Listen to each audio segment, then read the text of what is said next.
Hello दोस्तों, कैसे हो आप सभी। आप सभी का स्वागत है हमारे वीडियो में। तो ये सेकंड पार्ट हम स्टार्ट करने जा रहे हैं मैथ का। जो हमने पीछे प्रीवियस छोड़ा था उसको हम फिर से कंटिन्यू करने जा रहे हैं आगे। तो अपने क्वेश्चंस को लगातार बनाए रखने के लिए शुरू कर रहे हैं अपने आज का वीडियो। तो पहला क्वेश्चन जो हमने क्वेश्चन तो इतने कर दिए थे, लेकिन फिर से हम इसको रिपीट कर देंगे, कोई दिक्कत नहीं है, ठीक है।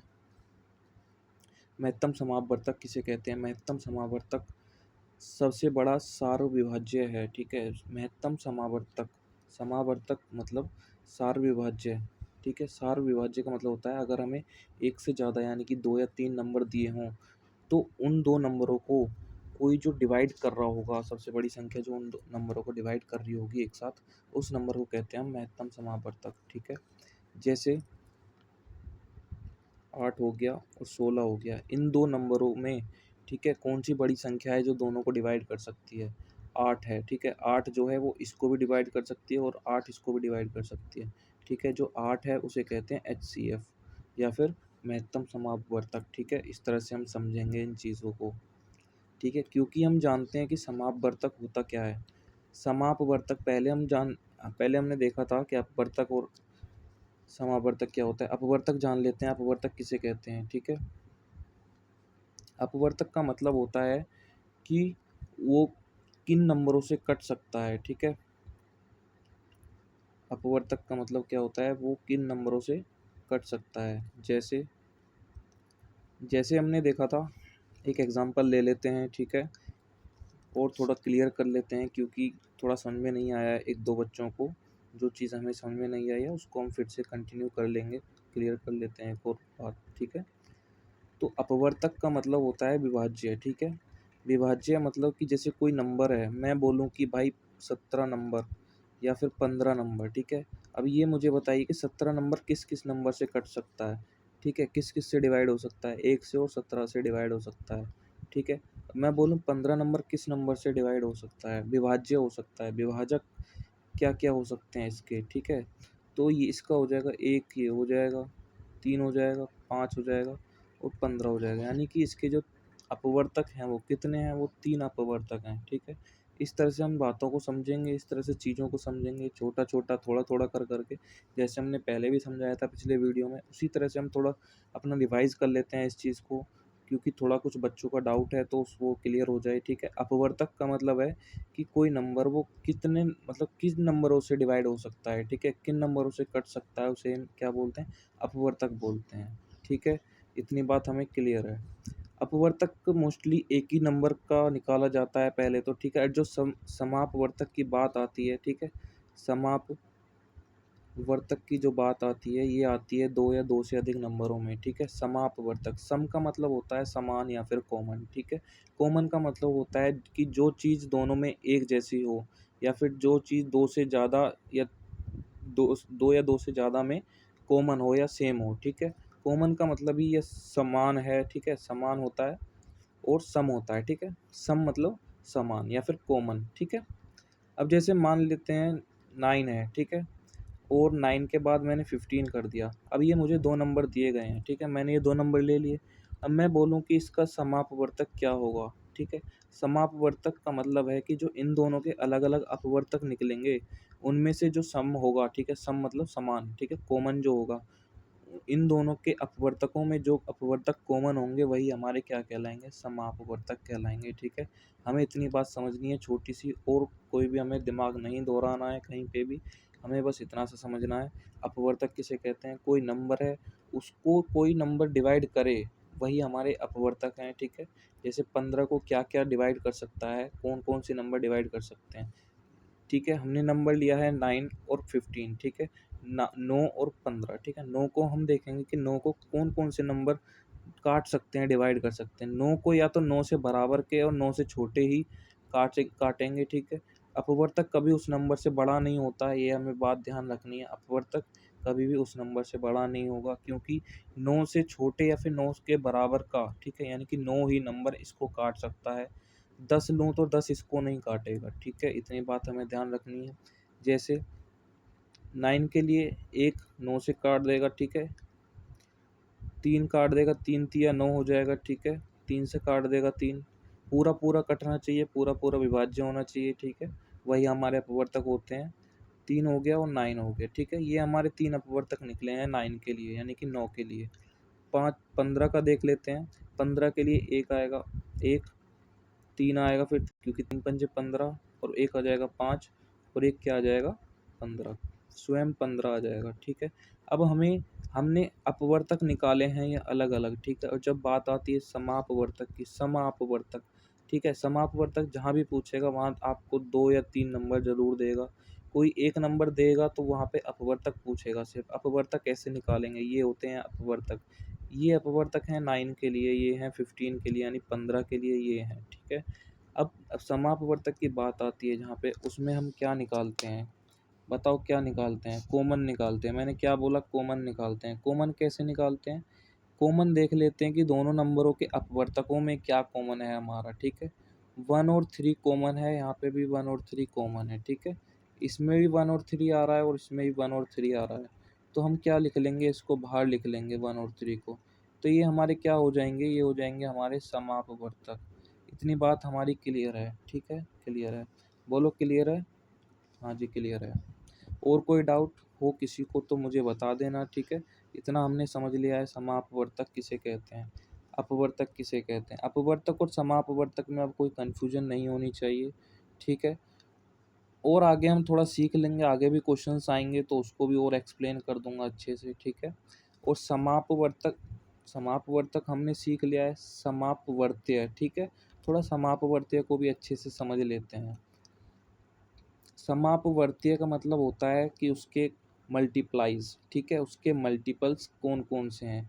जैसे मैं कहूँ 3, 3 का देखो समापवर्तीय या फिर अपवर्तीय, पहले हम अपवर्तीय जान लेते हैं, ठीक है।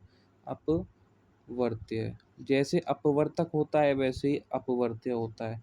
अपवर्तक का मतलब होता है कि उसके विभाजक, मतलब कि कितने विभाजक हैं, उस नंबर को कितने नंबर डिवाइड कर सकते हैं, ठीक है। और अपवर्त्य का मतलब होता है कि इस नंबर के, जैसे मैं 5 लूँ, ठीक है, इस नंबर के कितने मल्टीपल्स हैं, यानी कि मल्टीपल्स कितने भी हो सकते हैं और वो मल्टीपल्स उस नंबर से बड़े होते हैं, ठीक है। या तो वो नंबर खुद होगा, ठीक है, जैसे 5 एकम 5, ठीक है, 5 दूनी 10, 5 तिया 15, ठीक है। हमें बस इतना समझना है कि जो अपवर्तक होते हैं, अपवर्तक, ठीक है, अपवर्तक, अपवर्तक जो होते हैं वो उस नंबर से छोटे और बराबर होते हैं उस नंबर के, ठीक है, जो उसको डिवाइड करते हैं। और अपवर्त्य जो होते हैं वो मल्टीपल्स होते हैं जो उस नंबर से बड़े होते हैं, ठीक है। हमें इतना ध्यान रखना है। अब ये कितने भी हो सकते हैं, हम इसको इन्फिनाइट तक लिख सकते हैं, अनंत तक लिख सकते हैं ये, और आगे तक जा सकते हैं। इतना हमें समझना है, ठीक है। ये हो गया हमारा अपवर्त्य। सेम वही कॉन्सेप्ट है समापवर्त्य के लिए, जैसे हमने समापवर्तक पढ़ा है, ठीक है। समापवर्तक यानी कि समान या कॉमन अपवर्तक को हम समापवर्तक बोले हैं, ठीक है। ऐसे ही हम समापवर्त्य, ठीक है, समापवर्त्य को पढ़ते हैं, समापवर्त्य, ठीक है। हमें इस चीज़ में बिल्कुल भी कन्फ्यूज़न नहीं होना है, ठीक है। इसमें हमें बिल्कुल भी कन्फ्यूज़ नहीं होना है। क्या नहीं होना है? हमें इसमें बिल्कुल भी कन्फ्यूज़ नहीं होना है, ठीक है। थोड़ा-सा भी हमें डाउट होता है तो हम हाथ उठा के बोलेंगे कि सर हमें इस चीज़ में डाउट है। क्या बोलेंगे? कि सर हमें इस चीज़ में डाउट है। तो बिल्कुल आसान भाषा में और बिल्कुल ईज़ी लैंग्वेज में हम सीखने जा रहे हैं, ठीक है। अपवर्तक हमने देख लिया है, समापवर्तक हमने देख लिया है। किसी भी बच्चे को डाउट होगा मुझे बताएँगे, ठीक है। समापवर्तक होगा। अब समापवर्त्य के बारे में जान लेते हैं। अपवर्त्य हमने पढ़ लिया पहले, ठीक है। अपवर्त्य का मतलब होता है उसका मल्टीपल्स। मैं बोलूँ कि 3 का मल्टीपल्स क्या-क्या हो सकता है? 3, 6, 9, 12 इस तरह से आगे बढ़ता रहेगा, जो 3 के मल्टीपल्स में जाता रहेगा। मैं कहूँ कि टेबल पढ़ लो आप 3 का, ठीक ठीक से, ठीक है। तो 3 का मैं टेबल पढ़ूँगा, 3 एकम 3 दूनी 6, 3 तीनो 3 चौक 12, 3 धाम 30 और 3 से आगे 10 से आगे भी पढ़ सकता हूँ मैं, ठीक है। वो मेरे सारे क्या हैं? अपवर्तक हैं, अपवर्त्य हैं, ठीक है। मैं क्या बोलूँगा? अपवर्त्य हैं, ठीक है। इन 2 शब्दों को अच्छे से अपने माइंड में बिठा लें कि क्या चीज़ किसका मीनिंग निकाल रही है। अपवर्तक का मतलब होता है कि उस नंबर से छोटा, ठीक है, जिस नंबर के बारे में बात कर रहा है उस नंबर से छोटा जो उस नंबर को डिवाइड कर सके। अपवर्तक का मतलब होता है डिवाइड से, या भाग से, ठीक है? इतना हमें समझना है कि उस नंबर को भाग करना है। भाग किससे करेंगे हम? उससे छोटे नंबरों से ही भाग कर सकते हैं, उससे बड़े नंबर से भाग नहीं होगा, ठीक है? और अपवर्त्य का मतलब होता है मल्टीपल, ठीक है? मल्टीपल की जब बात आती है तो हम पहाड़े पढ़ते हैं, जब पहाड़े पढ़ते हैं ना 3 का मल्टीपल्स क्या होते हैं, ठीक है? तो 3 का टेबल पढ़ देंगे। 4 के बारे में बात होगी तो 4 का पढ़ देंगे। अब हम आते हैं समापवर्त्य को थोड़ा समझ लेते हैं इस कॉन्सेप्ट को, ठीक है? ज़्यादा टाइम ना गवाते हुए इस चीज़ को कॉन्सेप्ट को क्लियर कर लेते हैं। समापवर्त्य के बारे में जब बात होती है तो मैं 7 ले लेता हूँ, ठीक है? और मैं ले लेता हूँ यहाँ पर 14। 7 मैं 7 का अपवर्त्य पहले निकाल लेता हूँ। अपवर्त्य, ठीक है? वही मैंने बोला कि समापवर्त्य का मतलब क्या हो गया, कॉमन जो इसके मल्टीपल्स होंगे 2 नंबरों के, समापवर्त्य या समअपवर्तक पूछेगा तो वो हमेशा 2 या 2 से अधिक नंबरों में पूछेगा और फिर उनके अलग-अलग नंबरों के हमें क्या निकालने होंगे, अपवर्तक या अपवर्तक। ठीक है, हमें अपवर्तक या अपवर्तीय निकालने होंगे अलग-अलग। जैसे मैं इसका पहले अपवर्तीय निकाल लेता हूँ। अपवर्तीय क्या बोला था सर आपने? मैंने बोला था कि उसका मल्टीपल होना चाहिए। 7 एकम 7 दूनी 14, 7 तिया 21, इस तरह से हम निकाल लेंगे। 7 चौक 28, ठीक है? और आगे को भी निकाल लेंगे, कोई दिक्कत नहीं होगी। ठीक है, अब 14 का निकाल लेते हैं सर। 14 दूनी 28, 14 तिया 42, ठीक है? अब हम क्या देखते हैं कि सर इसमें समापवर्त्य क्या होगा? सर ने क्या बताया है कि सर आपने बताया है कि जो इसमें कॉमन होगा वही हमारा समापवर्त्य होगा। तो बच्चों वही कर लो, जो इसमें कॉमन है वही निकाल लो। जो चीज़ हमारी कॉमन होगी वही हमारी समापवर्त्य होगी। बिल्कुल आसान भाषा में समझाया है सर आपने, थैंक यू। इस तरह से हम क्या करेंगे, इस तरह से हम चीज़ों को करेंगे, इस तरह से सॉल्व करेंगे सभी चीज़ों को, ठीक है? अगर कुछ नहीं समझ में आता है तो तुम गूगल कर सकते हो, ठीक है? और थोड़ा आसान भाषा में खुद से समझने की कोशिश कर सकते हो, ठीक है? तो अगला क्वेश्चन क्या है हमारा? लघुत्तम समापवर्त्य। लघुत्तम समापवर्त्य किसे कहते हैं? संख्याओं के समापवर्तियों में से सबसे छोटा समापवर्त्य ही उनका लघुत्तम समापवर्त्य होता है, ठीक है? देखो, समापवर्त्य जो हमने निकाला, हमने कहा कि समापवर्त्य, समापवर्त्य यानी कि अपवर्त्य, अपवर्त्य मतलब उसका मल्टीपल्स कितना भी हो सकता है। कितना भी होने का मतलब ये है कि वो बहुत दूर तक हो सकते हैं। बहुत दूर तक होने का मतलब है कि वो इनफाइनाइट तक जा सकते हैं, ठीक है? यानी मैं 2 का समापवर्त्य यानी कि अपवर्त्य निकालूँ, 2 का अपवर्त्य निकालने पर मैं क्या करूँगा? 2 एकम 2 दूनी 4, ठीक है? 2 तिया 6, इस तरह से मैं अनेकों निकाल सकता हूँ, ठीक है? अब अनेकों का क्या? अनेकों का से कोई मतलब नहीं है, मुझे इस सबसे छोटा चाहिए होगा समापवर्त्य में, ठीक है? मैं दूसरा नंबर और ले लेता हूँ, ठीक है? मैंने ले लिया 3। सर 3 का बता दीजिए। 3 एकम 3, 3 दूनी 6, ठीक है? 3 तिया 9, 3 चौक 12। मैं थोड़ा और आगे इसको लिख लेता हूँ, 8 हो गया, 10 हो गया और 12 हो गया, ठीक है? अब मैं चाहूँ तो और भी लिख सकता हूँ, ठीक है? ज़रूरत नहीं है मुझे, क्योंकि लघुत्तम पूछेगा, समापवर्त्य हमेशा लघुत्तम पूछता है, ठीक है? समापवर्त्य जिसको बोलते हैं एलसीएम, लघुत्तम समापवर्त्य, इसको बोलते हैं लीस्ट कॉमन फैक्टर, इंग्लिश में बोलते हैं लीस्ट मतलब लघुत्तम, कॉमन मतलब समान या सम, ठीक है? अब मल्टीपल मतलब अपवर्त्य, जो मैंने बोला कि मल्टीपल्स होते हैं ये, तो 2 का अगर मल्टीपल्स पूछेगा तो 2, 4, 6 इस तरह से हम मल्टीपल्स निकालेंगे, इसका मल्टीपल्स निकालेंगे, ठीक है? जब ये कॉमन मल्टीपल्स पूछे, सिर्फ कॉमन मल्टीपल्स मतलब ये समापवर्त्य की बात कर रहा है, ठीक है? समापवर्त्य मैंने बता दिया कितने होते हैं, उसको हम 2-3 जितने भी निकाल सकते हैं, निकाल सकते हैं। जब वो लघुत्तम पूछे तो सबसे छोटा निकालना है, सबसे छोटा का मतलब जो पहला निकलेगा हमारा, ठीक है? सबसे बड़े का कोई मतलब नहीं है, हम इसमें समापवर्त्य निकाल रहे हैं, ठीक है? बड़े का कोई मतलब क्यों नहीं कि सर बड़ा तो कोई भी हो सकता है, आप कौन से नंबर का निकालेंगे हमें पता नहीं है, ठीक है? इसलिए हम इसको एलसीएम बोलते हैं, लीस्ट कॉमन फैक्टर बोलते हैं, लीस्ट कॉमन मल्टीपल बोलते हैं, ठीक है? एचसीएफ को बोलते हैं हाईएस्ट कॉमन फैक्टर, ठीक है? इसके बारे में भी थोड़ी जानकारी निकाल लेंगे जब आगे पढ़ेंगे तो, ठीक है ना? कोई घबराने की बात नहीं है, बहुत आसान भाषा में समझेंगे इस चीज़ को। तो हम क्या देख रहे थे? हम देख रहे थे सर लघुत्तम समापवर्त्य है।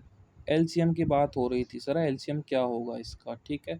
हम देखते हैं कि कॉमन इनमें से क्या है। सर आपने बताया कि कॉमन समापवर्त्य होगा, जैसे इसमें 6 आ रहा है, 6 आ जाएगा, ठीक है? 12 आ रहा है तो इसमें भी 12 आ जाएगा। सर लघुत्तम की बात हो रही थी, तो लघुत्तम मतलब सबसे छोटा वाला ले लेंगे, ठीक है। समापवर्ती हमारे 2 निकले हैं 6 और 12, चाहें तो और भी निकाल सकते हैं, ठीक है। हम इनमें से छोटा वाला लेंगे, छोटा क्या होगा हमारा 6 होगा, सिंपल सी बात है, क्लियर बात। अगर हमें इस तरह से भी पूछ लेगा तो ऐसे निकाल लेंगे, ठीक है।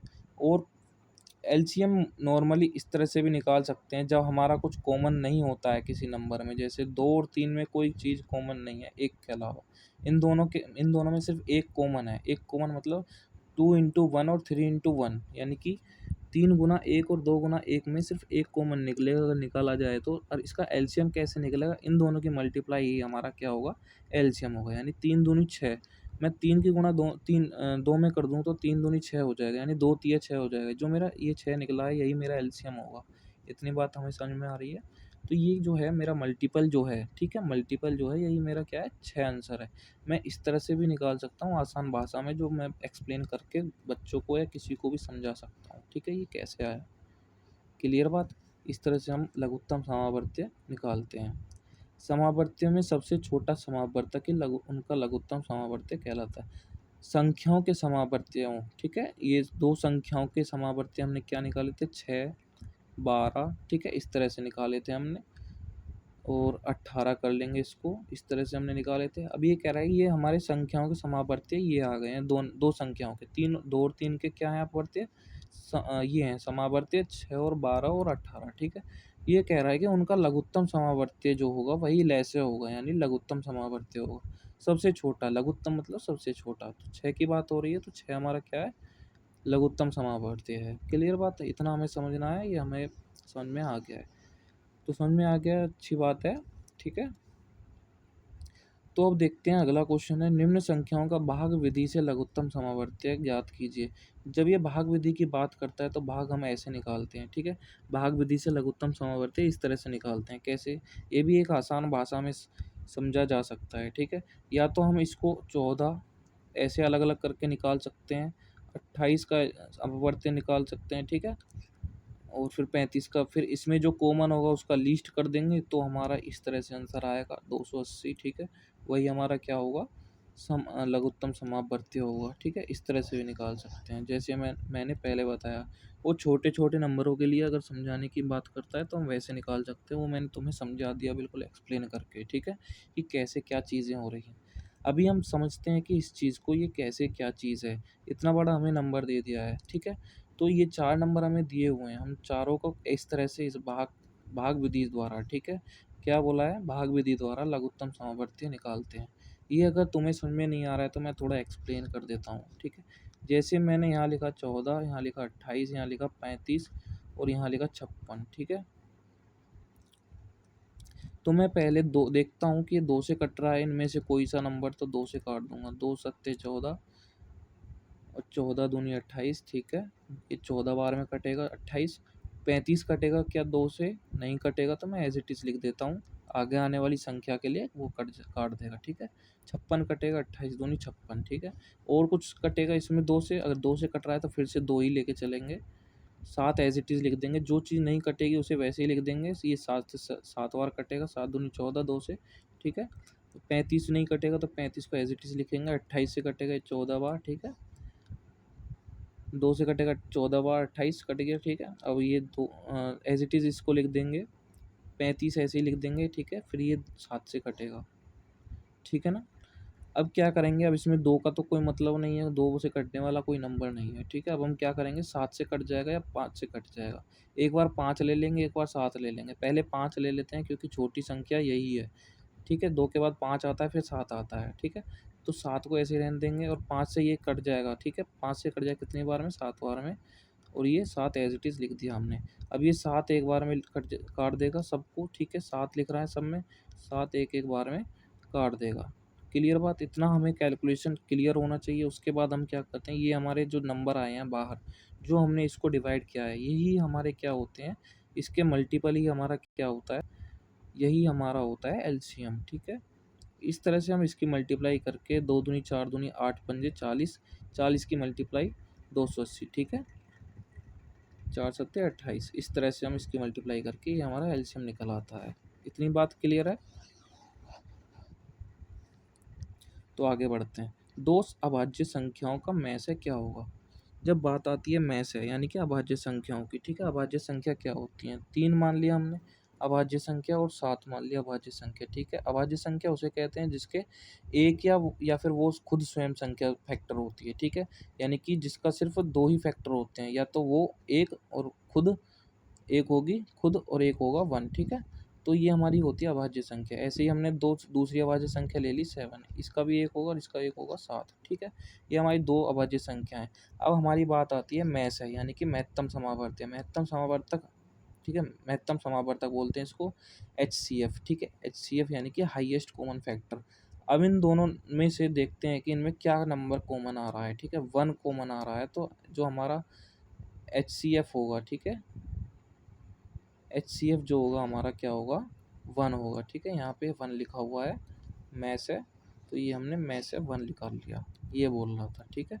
दो क्रमागत सम संख्याओं का में से क्या होगा, दो क्रमागत सम संख्याओं का में से। दो क्रमागत का मतलब होता है कंसेक्यूटिव नंबर, ठीक है।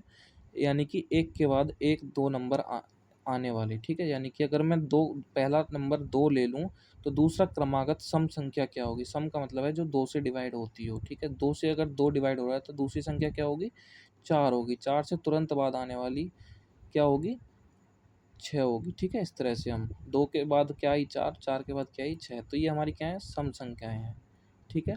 अब ये कह रहा है कि अगर मैं बात करूँ 2 और 6, 2 और 4 ले लेता हूँ पहले, ठीक है। 2 और 4 इस तरह से मेरे कंसेक्यूटिव नंबर हैं, इवन कंसेक्यूटिव नंबर बोलते हैं इसको। तो अब मैं देखता हूँ कि इसमें मेरा क्या निकलेगा कॉमन, ठीक है, में से यानी कि हाईएस्ट कॉमन फैक्टर। पहले मैं इसको ब्रेक करता हूँ, 1 2, ठीक है। ये मेरा 2 से हो गया 1 इंटू 2, और ये मेरा क्या होगा 1 इंटू 2 इंटू 2, ठीक है। अब देखता हूँ कि हाईएस्ट कॉमन फैक्टर इनमें जो मैंने फैक्टर किए हैं, हम देखो लीस्ट निकाल रहे थे कहाँ पर, लीस्ट निकाल रहे थे अपवर्त्य में, ठीक है। जहाँ पे हमारा लघुत्तम पूछ रहा था, लीस्ट कॉमन फैक्टर, लघुत्तम मतलब छोटा। जब महत्तम पूछेगा तो महत्तम मतलब मतलब इसका महत्तम मतलब बड़ा वाला निकालेंगे, ठीक है। महत्तम, महत्तम मतलब बड़ा, लघुत्तम मतलब छोटा। इस तरह से समझना है हमें बात को। तो इनमें सबसे बड़ा जो कॉमन है वो क्या है, 2 है, ठीक है। जितनी बार होगा उतनी बार निकालेंगे, अगर यहाँ पे 2 दूसरी बार और होता तो उसे भी निकाल लेते, ठीक है, जैसे यहाँ पर है। तो 2 एक बार है तो एक ही बार जो कॉमन है वही निकालेंगे सिर्फ, ठीक है। और 1 निकाल लेंगे तो 1 से कोई फ़र्क नहीं पड़ेगा, निकाल लेंगे 1 को भी, ठीक है। 2 एकम 2 ही हो गया, कोई दिक्कत नहीं है, ठीक है। लेकिन हम इसमें क्या निकालेंगे, सबसे बड़ा ही निकालते हैं। क्लियर बात हमारी। तो हमने 2 निकाल लिया है, जो कॉमन है वही निकाला, ठीक है। तो ये क्या होगा हमारा में से हो जाएगा 2। किन्हीं दो सम संख्याओं का में से सम होगा या विषम होगा। अब बताइए दो सम संख्याओं का जो में से है, अब ये दो सम संख्याएं हैं, इसका जो में से हमने निकाला है, क्या निकाला है वो 2 आया है, यानी कि सम ही तो आया है, तो इसका में से क्या होगा, सम होगा। एक सम और एक विषम संख्याओं का में से सम होगा या विषम होगा, इसको जान लेते हैं, ठीक है। पहले हमने लिया 2 और एक लिया हमने 3, ठीक है। ये सम है और एक विषम है, तो इसका क्या होगा, इसमें कॉमन क्या होगा 1, ठीक है। और यानी कि अगर मैं डायरेक्ट बोलूँ, इसमें कोई चीज़ कॉमन है, जिसमें कॉमन ना हो, ठीक है, कोई चीज़ कॉमन ना हो जिन नंबरों में, ठीक है, उसमें हम कॉमन क्या क्या बना देते हैं, 1 को कॉमन बना देते हैं, वही हमारा में से होता है, ठीक है। महत्तम समावर्त्य समावर्तक होता है, ठीक है, वही HCF होता है, यानी कि 1। जैसे 2 का हमने क्या देखा था, 1 इंटू 2, 3 का देखा था हमने 3 इंटू 1 यानी कि 1 इंटू 3, ठीक है। तो इसमें कॉमन क्या है, 1 ही तो है कॉमन, तो 1 हमारा हो जाएगा, ठीक है। 1 क्या है हमारा, सम है या विषम, तो विषम है हमारा, ठीक है। विषम लिख देंगे इसको, हमारा आंसर विषम हो जाएगा। 5 8 12 के समापवर्तक क्या होंगे, ठीक है। 5 8 12,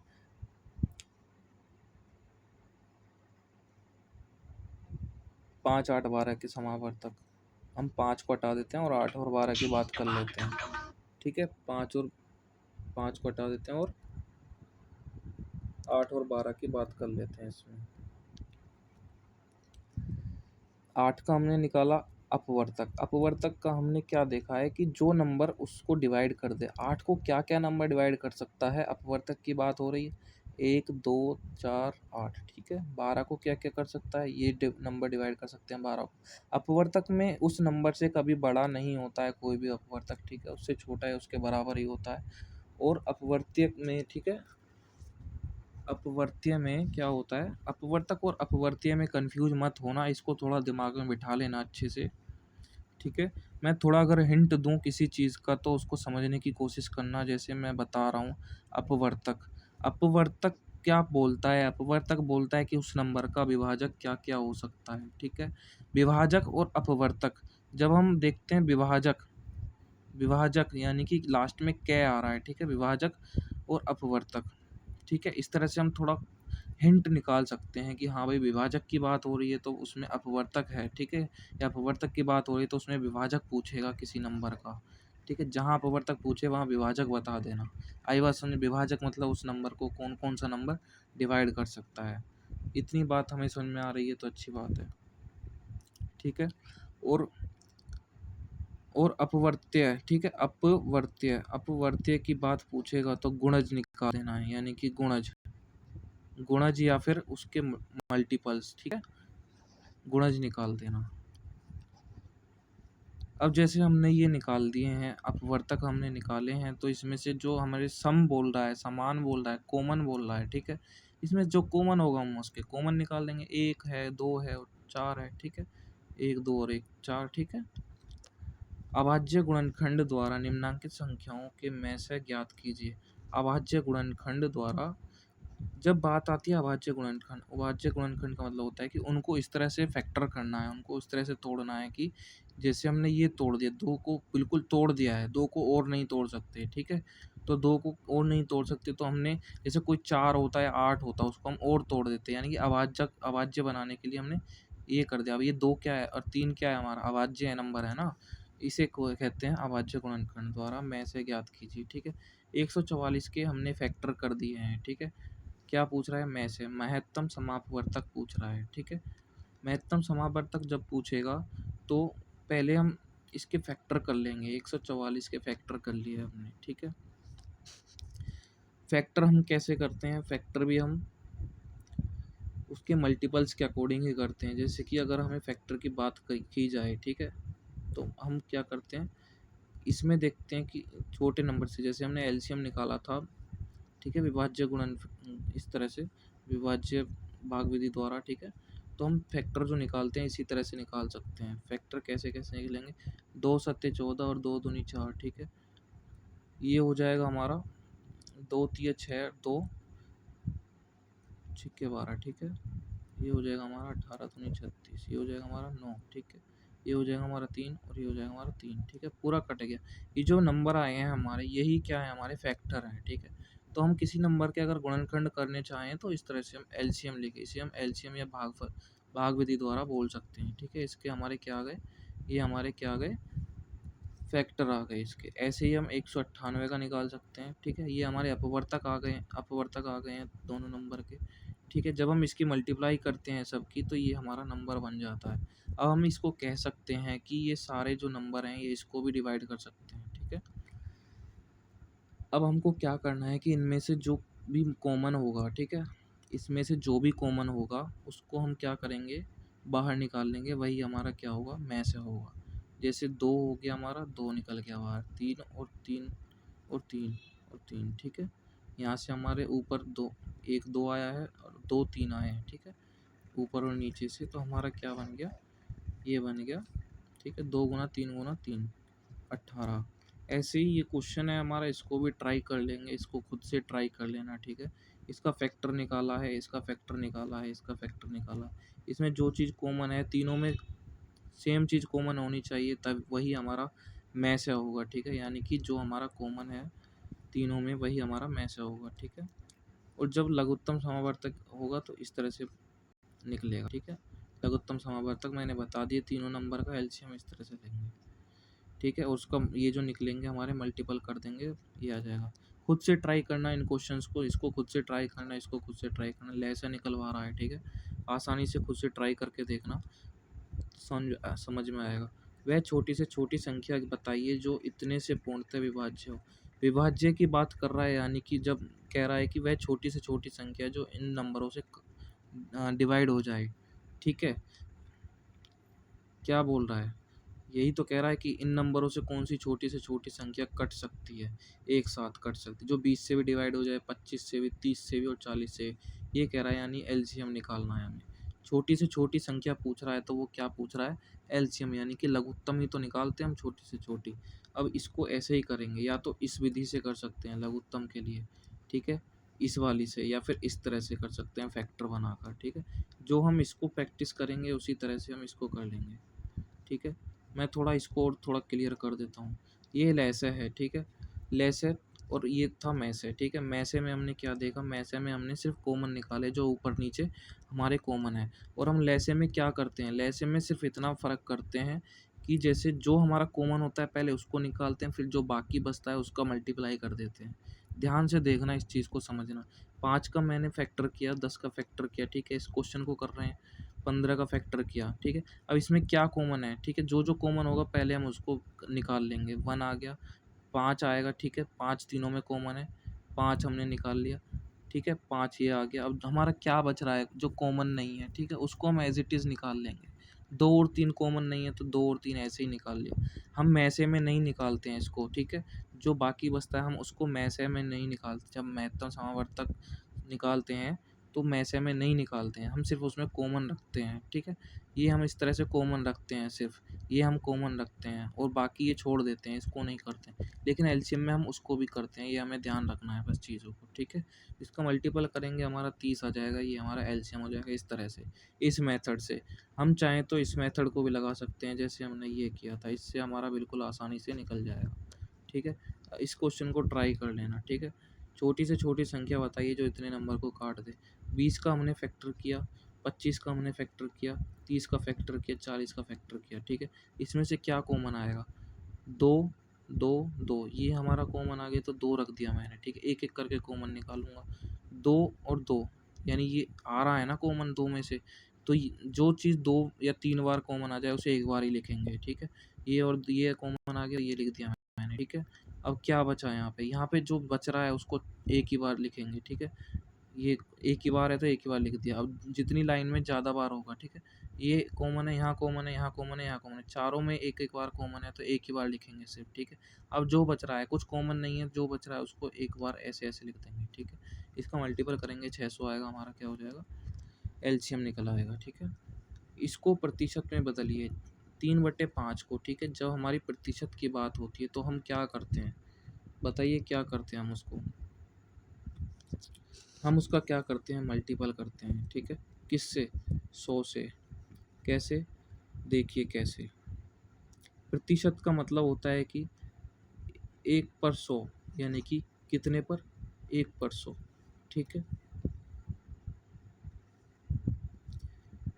तो हम इसको देख लेते हैं प्रतिशत में कैसे बदलेंगे, ठीक है? हमने माना ये हो गया हमारा 3/5 लिखा हुआ है, 3/5 लिखा हुआ है। मुझे इसमें क्या बनाना है? मुझे बनाना है नीचे 100।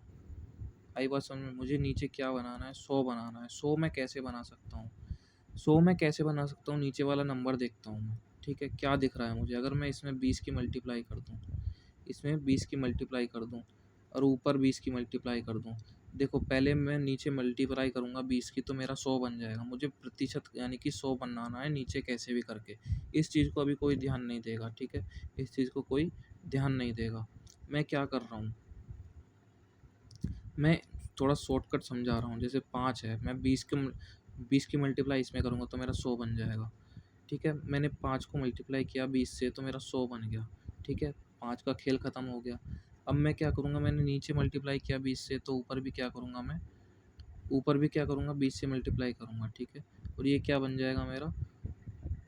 ये क्या बन जाएगा? 20 तिया 60 बन जाएगा। तो अब ये जो मेरा 100 है, ये 60% ही बना है ना। अब मैं 60/100 को क्या लिख सकता हूँ? 60 बट्टे या फिर 60/100 को मैं क्या लिख सकता हूँ? 60% लिख सकता हूँ। आई बात समझ में? इस तरह से कर लेंगे इसको। ये थोड़ा छोटा समझाया मैंने शॉर्टकट में, ठीक है? अब इस लैंग्वेज को थोड़ा समझ लेते हैं। ये कह रहा है 3/5 को प्रतिशत में बदलना है, 100 से डिवाइड कर देंगे ऊपर नीचे, ठीक है।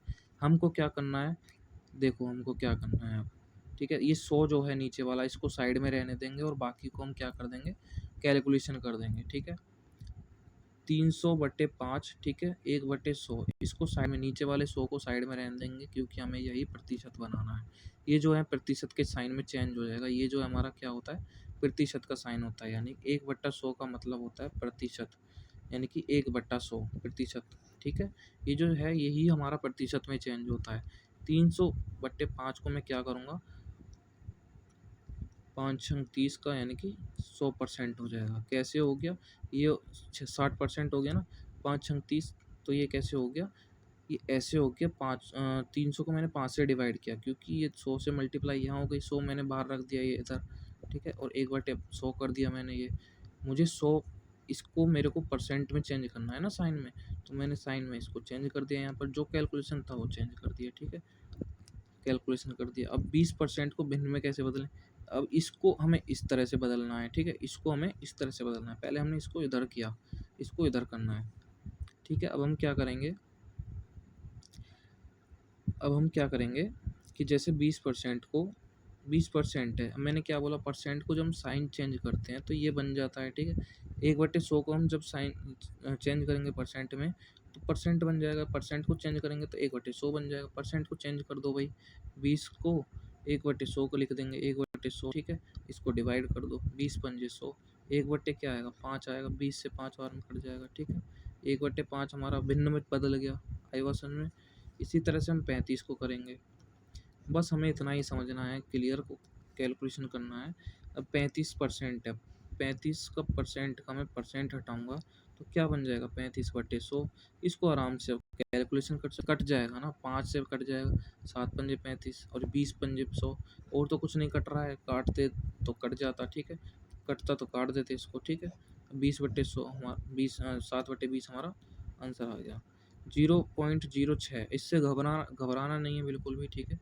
0.06 इस तरह से लिख देंगे, परसेंट के साइन के लिए हम इस तरह से परसेंट हटा देंगे और 1/100 लिख देंगे, ठीक है। जब हम पॉइंट हटाते हैं तो पॉइंट के बाद पॉइंट हटाते हैं तो 1 लगाते हैं, पॉइंट के बाद जितनी नंबर होते हैं उतने 0 लगा देते हैं।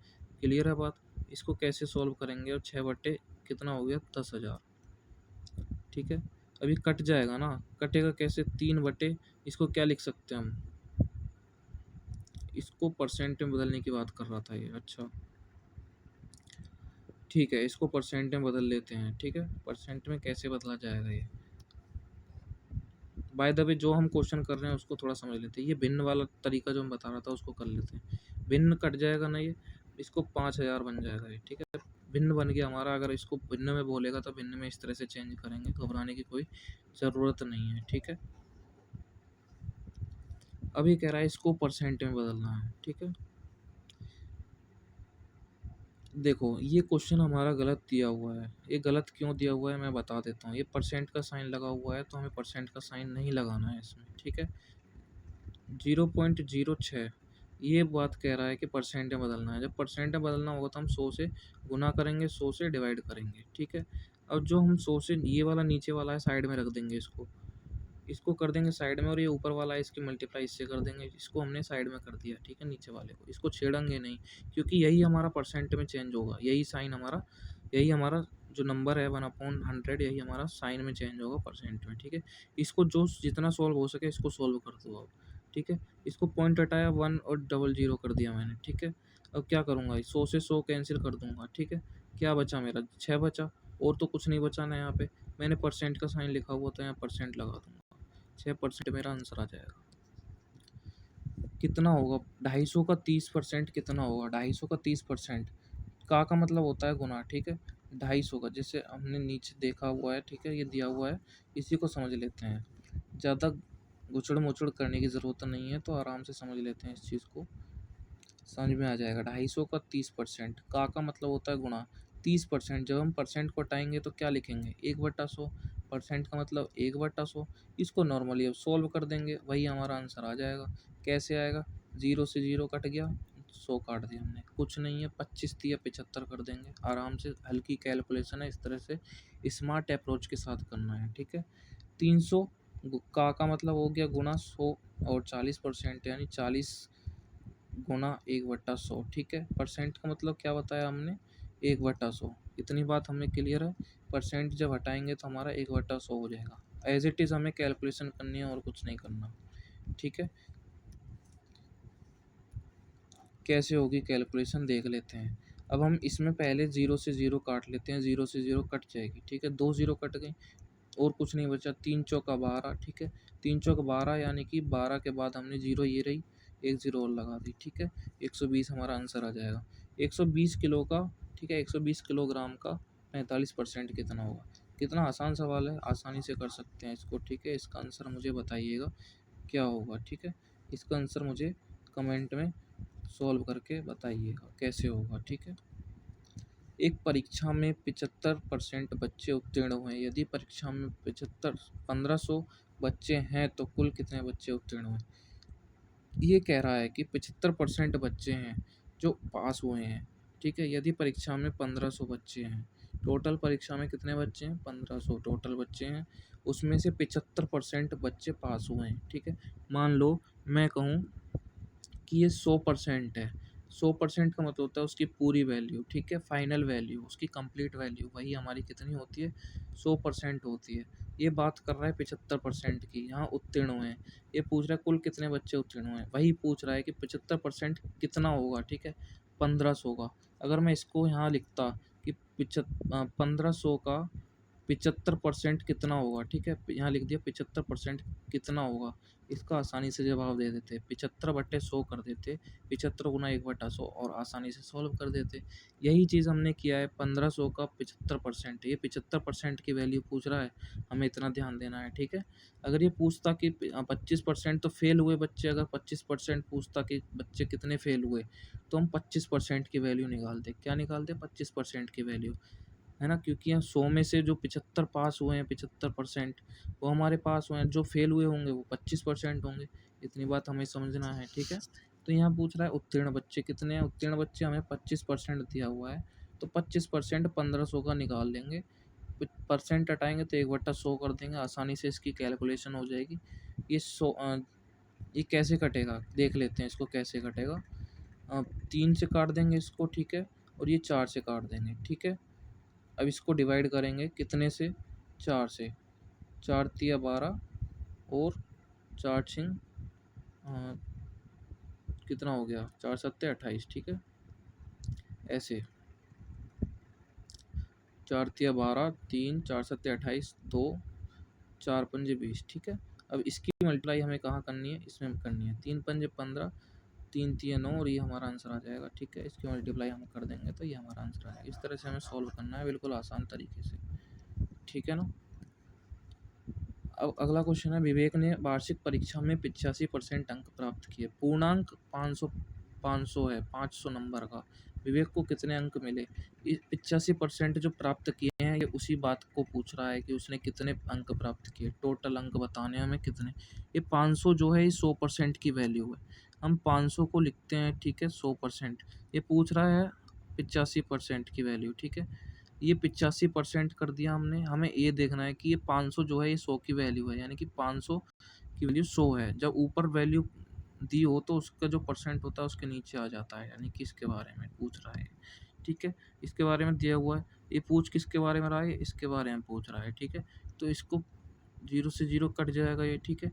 इसकी मल्टीप्लाई कर देंगे, 5 पूरे 25 और 8 पंजे 40, 2 42, हमारा आंसर हो जाएगा 425।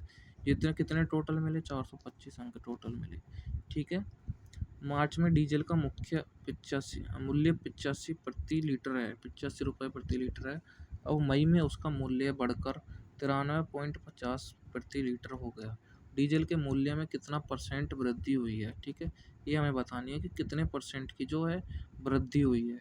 वृद्धि कैसे निकालेंगे, जो पहले मूल्य था, ठीक है, जो अब मूल्य है उसको माइनस करेंगे पहले वाले मूल्य से, क्योंकि पहला वाला मूल्य कम है और अब का मूल्य ज़्यादा है, ठीक है। वर्तमान मूल्य से हमने इसको माइनस किया तो 8.50 प्रति लीटर हुआ।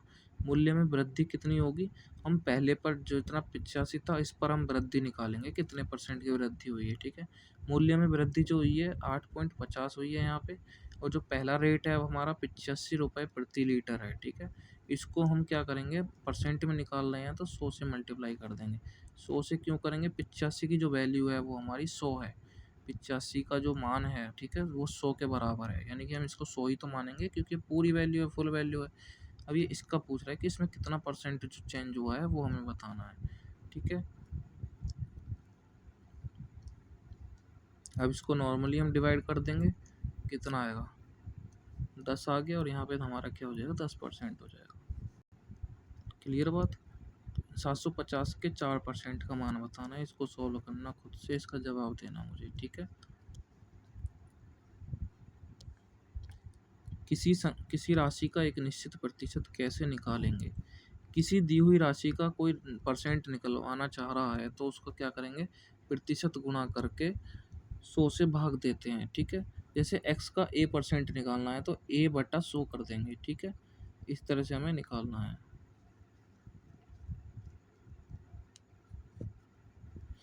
तो अब 10.97 यानी 10.97 12.12, ठीक है। इनको कैसे जोड़ेंगे, ये हमें आना चाहिए, हमें पता होना चाहिए, ठीक है। दशमलव के बराबर में ही हमारे दशमलव होता है, चाहे कितने भी नंबर हों। यहाँ अगर 3 होंगे और यहाँ 2 होंगे तो भी हमें दशमलव के नीचे ही दशमलव लिखना है हमेशा, और आसानी से फिर वही उसी हिसाब से जैसे हम रेगुलर करते हैं, 7 2 9, 9 और 1 10, ठीक है। और एक हासिल हो गया, 3 हो जाएगा यहाँ पे, और ये हो जाएगा 2, हमारा आंसर आ जाएगा, ठीक है।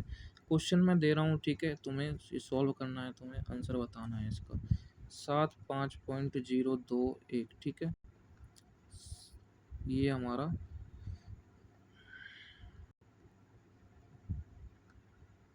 ये तुम्हें आंसर हमें सॉल्व करके बताना है। ये सॉल्व करके मुझे इसका जवाब चाहिए, इसको प्लस करने पर क्या आंसर आएगा, ठीक है। ये क्या लिखा हुआ है इसको देख लेते हैं। सजातीय पद कौन कौन से हैं, सजातीय पद, ठीक है। सजातीय पद का मतलब होता है जिसमें बीज समान हो, ठीक है। विजातीय मतलब जो अलग अलग होंगे। ये एक्स स्क्वायर लिखा हुआ है यहाँ पे, 3x², ठीक है। ये 4xy, ठीक है, 12xy। इसमें सजातीय मतलब इसके जो कॉमन सेम चीज़ होगी, जिसको हम आसानी से घटा और प्लस कर सकते हैं, ठीक है, घटा और जोड़ कर सकते हैं। इसको हम घटा और जोड़ कर सकते हैं, क्यों, क्योंकि -4xy है और यहाँ +12xy है। ये जो दो चीज़ हैं, ये x और y कॉमन सेम है ना, कॉमन है, तो इसको आसानी से हम इसको सॉल्व कर सकते हैं। ये क्या है, हमारे यही हमारे सजातीय पद हैं, ठीक है, क्योंकि हम इसमें आसानी से क्या कर सकते हैं, सॉल्व कर सकते हैं इसको। यहाँ x² दिया हुआ है, x² और तो नहीं है, कहीं पे नहीं है। यहाँ xz दिया हुआ है, और तो नहीं है, कहीं पे नहीं है, ठीक है, क्योंकि इसमें कुछ फिर होगा नहीं। इसमें जो होगा इसको कर सकते हैं हम। अगर इसको 12 में से -4 करेंगे तो हमारा बनेगा 8xy, ठीक है। 8xy बनेगा, क्योंकि हमारे जो सजातीय हैं इसमें हम प्लस माइनस कर सकते हैं आराम से। x और y सेम है, ठीक है। अब ये अगला क्वेश्चन है, में सजातीय पदों को एक साथ लेते हुए व्यंजक को सरल कीजिए, ठीक है। सजातीय पदों को एक साथ लेकर, ठीक है, सजातीय पद यानी कि जो सजातीय हैं, यानी कि सेम सेम वैल्यू के हैं। 2x² दिया हुआ है, ये +5y, ठीक है, ये -y, ये y के साथ 5y के साथ -1y कर दूंगा, ये जैसे मैंने साथ में लिख दिया यहाँ पे, और +y² +6, ठीक है। तो इसको अब हम सॉल्व कर लेंगे। 5y में से एक y जाएगा तो 4y बचेगा। इतना तो हम आसानी से कर सकते हैं। आई थिंक कितना तो समझ में आ रहा होगा तुम बच्चों को, ठीक है। निम्नांकित व्यंजनों में पदों की संख्या लिखिए, ठीक है। इसमें एक पद है, एक पद एक स्टेप है, इसमें कितने, 1 और 2, ठीक है। इतना हमें बात समझ में आ रही है। x² +5y +2 x +3y +1, ठीक है। इनमें बताना है कितने पद हैं, ये जो है कितने पद हैं इसमें। अब इसमें कैसे निकालेंगे वो तुम देखना, ठीक है। जो सजातीय पद होंगे पहले उसको सोल्व कर लेना, सजातीय पद को सोल्व कर लेना, उसके बाद निकलेगा उसके पदों की संख्या, ठीक है। जब हमें इस तरह का क्वेश्चन दिया होगा, इसमें हम इस 5y को 3y के साथ जोड़ देंगे, तो उसके बाद जितने पद बनेंगे उसको बोलेंगे पदों की संख्या। ऐसे नहीं कि 1 2 3 4 5, इसमें 5 पद दिए हुए हैं, ठीक है, लेकिन ये सजातीय भी तो है, इनको तो जोड़ सकते हैं। तो कितने पद बचेंगे, 4 पद बचेंगे। इसको सोल्व करके मुझे आंसर देना कितने पद हैं इसमें, ठीक है। व्यंजकों इसको जोड़ना है, ठीक है। X minus y as it is कर दिया, प्लस एक्स प्लस वाई, ठीक है। ये क्या बनेगा, अब क्या करना है, जो जुड़ेगा उसको जोड़ देंगे, जो घटेगा उसको घटा देंगे, सजातीय वालों को सजातीय के साथ, ठीक है। Plus one, one x plus one x, ठीक है, ये क्या हो जाएंगे 2x, और ये माइनस वाई और प्लस वाई क्या हो जाएगा, घट जाएगा ये, ठीक है। तो हमारा क्या बनेगा 2x। इतनी बात क्लियर है। अब मुझे इसका जवाब देना, 2x में से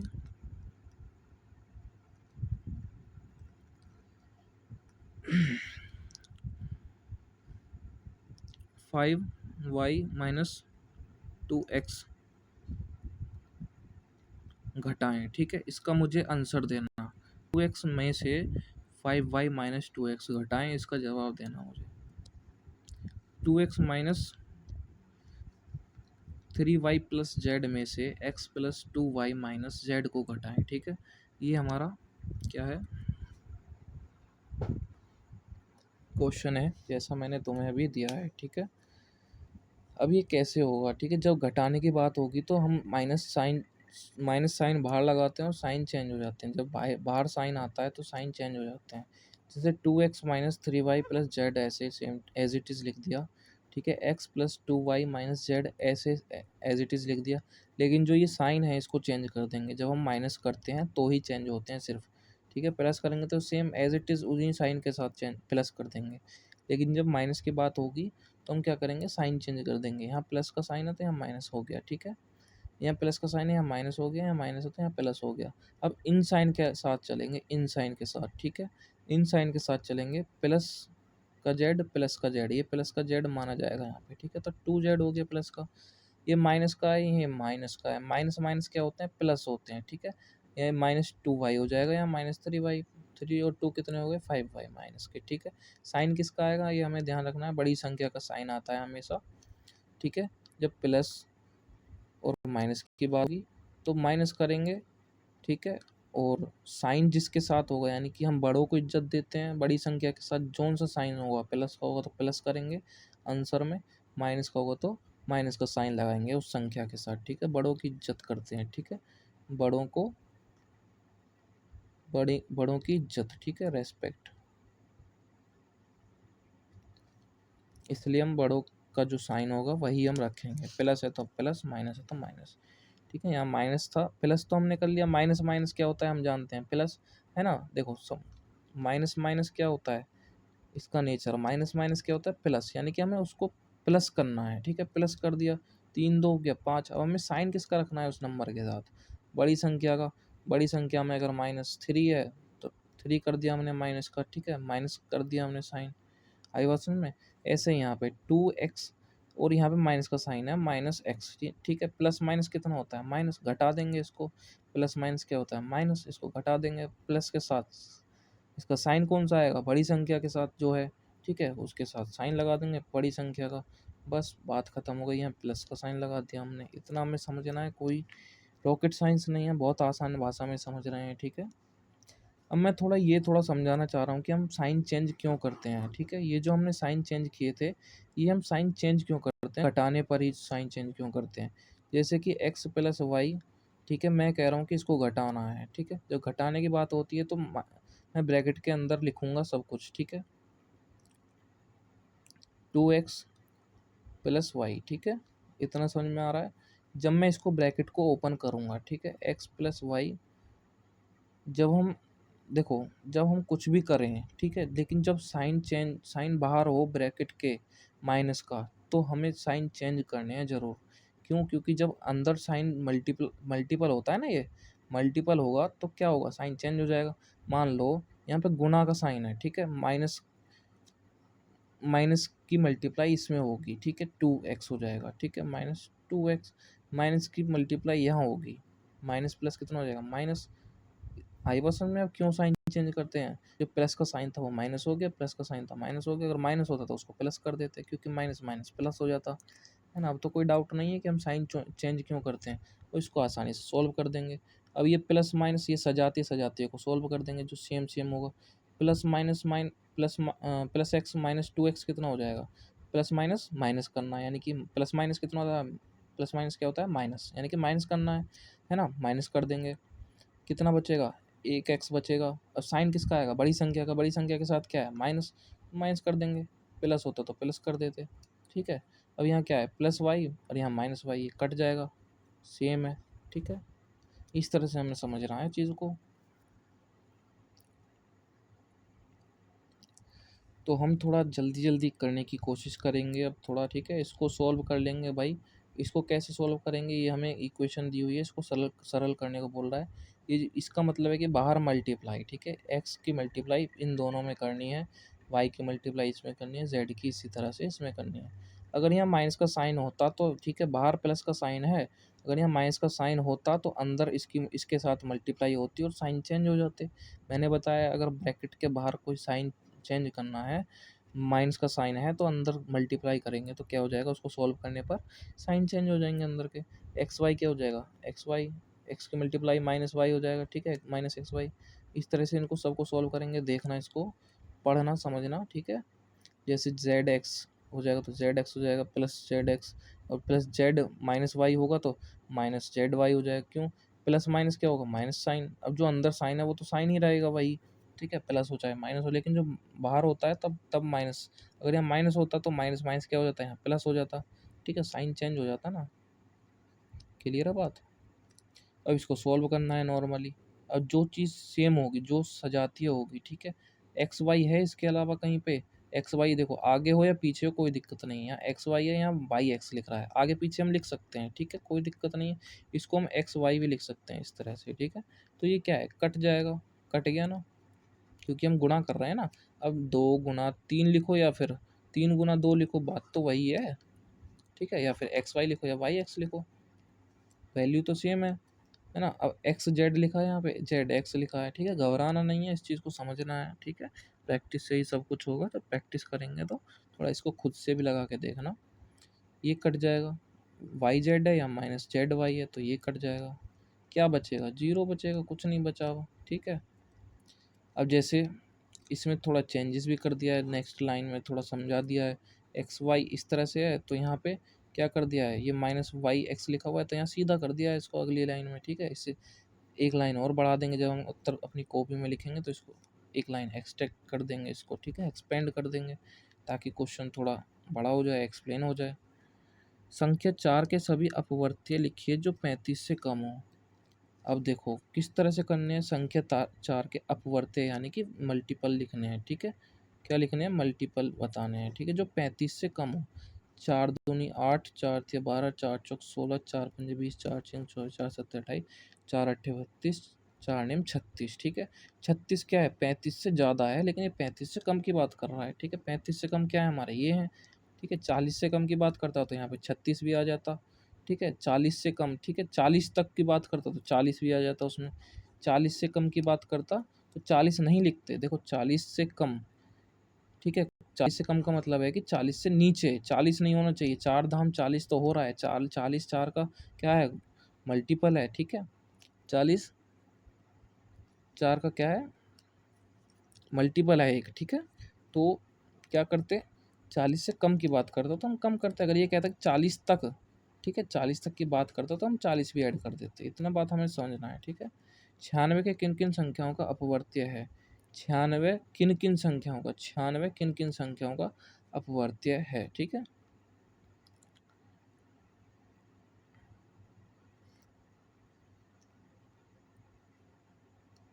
हाँ तो ये कह रहा है अपवर्त्य है किन किन संख्याओं का, इसको मतलब क्या करना है, ये बताना है हमें कि ये किस किस नंबर से कट जाएगा, ठीक है, यही पूछ रहा है बस ये।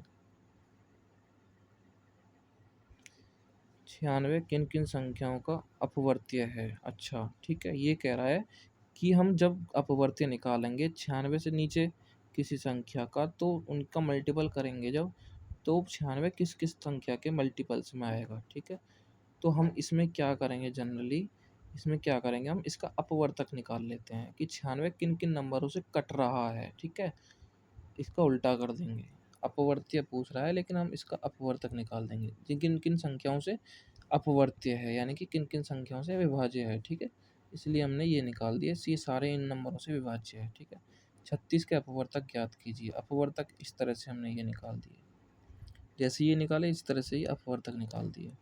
लेकिन यहाँ पूछ रहा था किन किन संख्याओं का अपवर्तक है, ये इन सब का अपवर्तक है, यानी कि इसके मल्टीपल में आगे जाएंगे तो ये नहीं, ये भी मिलेगा, है ना, इन सब के में जाएंगे तो ये सब मिलेगा, ये नंबर मिलेगा हमें, ये पूछ रहा था ये किन किन नंबरों का अपवर्त्य है, ठीक है। और ये क्वेश्चन अलग है, अपवर्तक याद कीजिए, ठीक है। इसका कह रहा है कि ये किस नंबर से डिवाइड है, ठीक है। मतलब वही है इसका भी कि किस नंबर से डिवाइड है, तो जिस नंबर से डिवाइड होगा उसी नंबर में तो ये आएगा, है ना, उसी नंबर के उसमें तो आएगा। अगला क्वेश्चन है समापवर्तक ज्ञात कीजिए। समापवर्तक हमने देख लिए हैं क्वेश्चन, इसको ट्राई करना खुद से, ठीक है। सभी अपवर्तकों को लिखिए, इसको ट्राई करना खुद से, ठीक है। क्वेश्चन देख के इसको प्रैक्टिस करना। संख्या 6 के सभी अपवर्त्य, पहला खुद से ट्राई करना फिर इनको मैच कर लेना, ठीक है।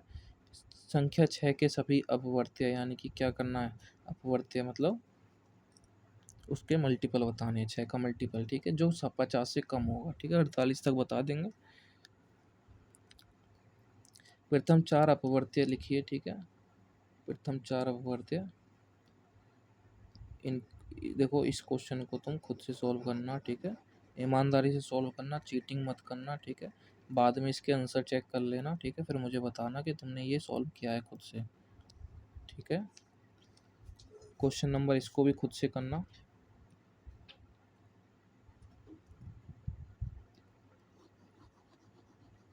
गुणज गुणज पूछ रहा है, मैंने बोला था गुणज पूछे तो हम क्या निकालेंगे, उसका अपवर्त्य निकालेंगे। 5 5 गुणज पूछ रहा है तो उसके गुणज बताने हैं,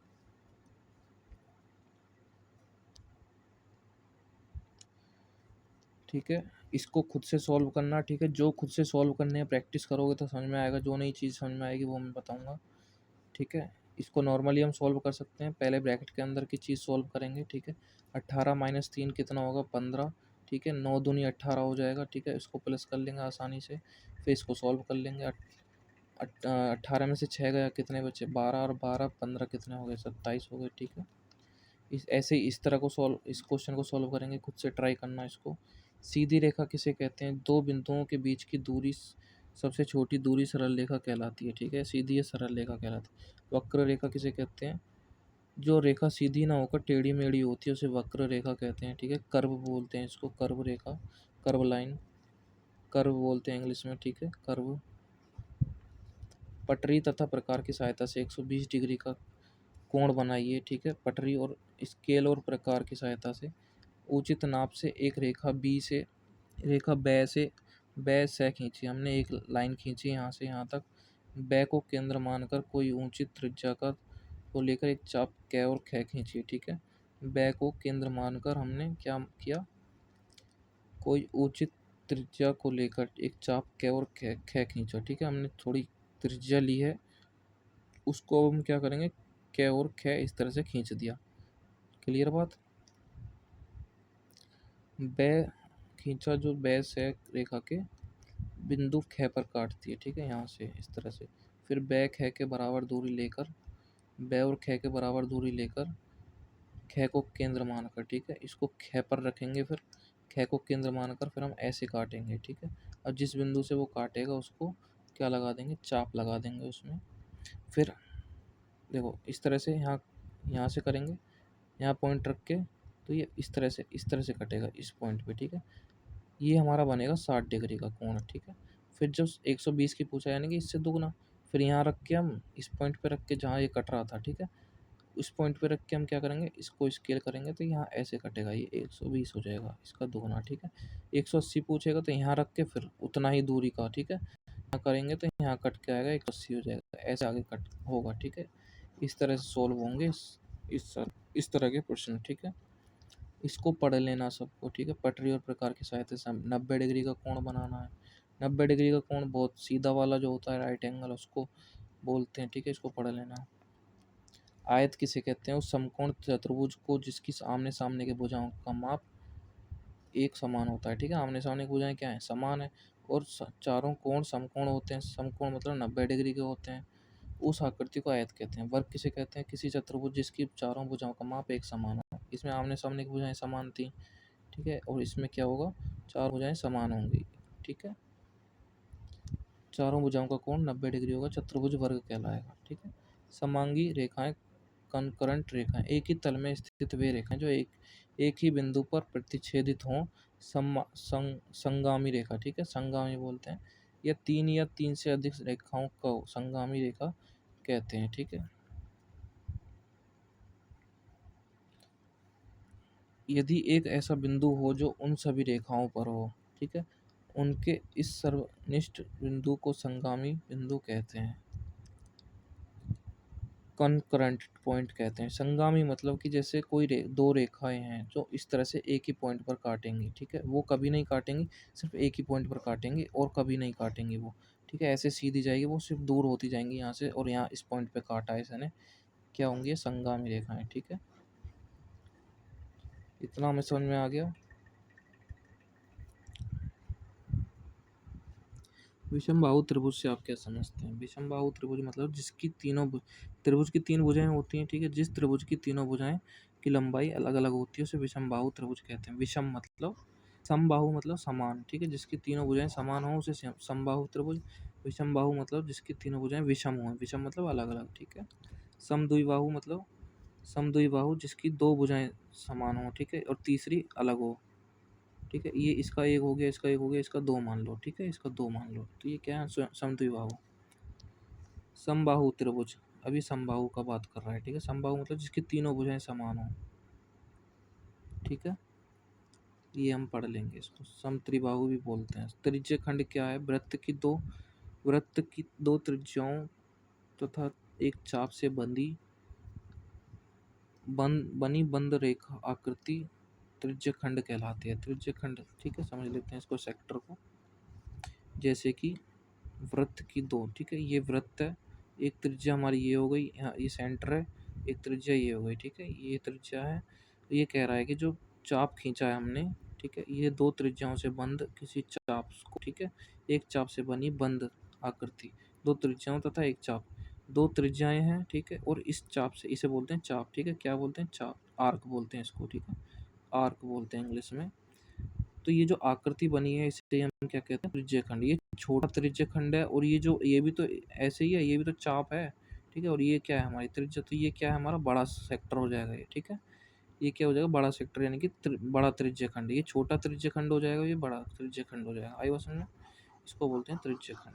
कुछ समझ में ना आए तो पूछ लेना। छेदक रेखा किसे कहते हैं? वह रेखा जिसके केवल दो बिंदु भिन्न बिंदु वृत्त पर स्थित हों, छेदक रेखा कहते हैं, ठीक है। अब छेदक रेखा कहते हैं, जैसे ये होती है छेदक रेखा, ठीक है।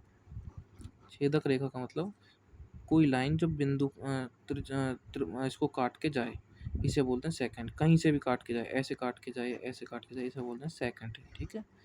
वह रेखा जिसके केवल दो बिंदु किसी भिन्न बिंदु वृत्त पर स्थित हों, ठीक है। अब कोई रेखा है, ठीक है, ये रेखा है, अब इस वृत्त पर दो बिंदु हैं, इस रेखा के कितने बिंदु हैं? दो बिंदु हैं, एक बिंदु ये, एक बिंदु ये, ठीक है, ये क्या है? हमारा सेकंड है, ठीक है, इसको क्या बोलेंगे? सेकंड, यानी कि छेदक रेखा। और ये जो हमारा सेंटर से होके जाएगी इसे क्या बोलेंगे? व्यास बोलेंगे इसको, ठीक है, कंफ्यूज मत होना। और जो इस तरह से हमारी सेंटर से होकर ना जाने वाली, यानी दो बिंदुओं को मिलाने वाली, ठीक है, तो वृत्त के दो बिंदुओं को मिलाने वाली, उसको क्या बोलेंगे? जीवा, ठीक है, इसको क्या बोलेंगे? जीवा। इसको और आगे पढ़ लेंगे। जैसे केंद्र रेखा का अर्थ क्या है? सेंटर ऑफ लाइन, वह रेखा जो दो या दो से अधिक वृत्तों के केंद्रों से होकर जाती है, सेंटर लाइन कहलाती है, ठीक है। जैसे एक एक वृत्त ये हो गया और एक वृत्त ये हो गया, ठीक है, दो वृत्तों से होकर जाएगी, ठीक है, ये होती है सेंटर लाइन। इस तरह से इसे बोलते हैं सेंटर लाइन, इतना समझना है हमें, ठीक है।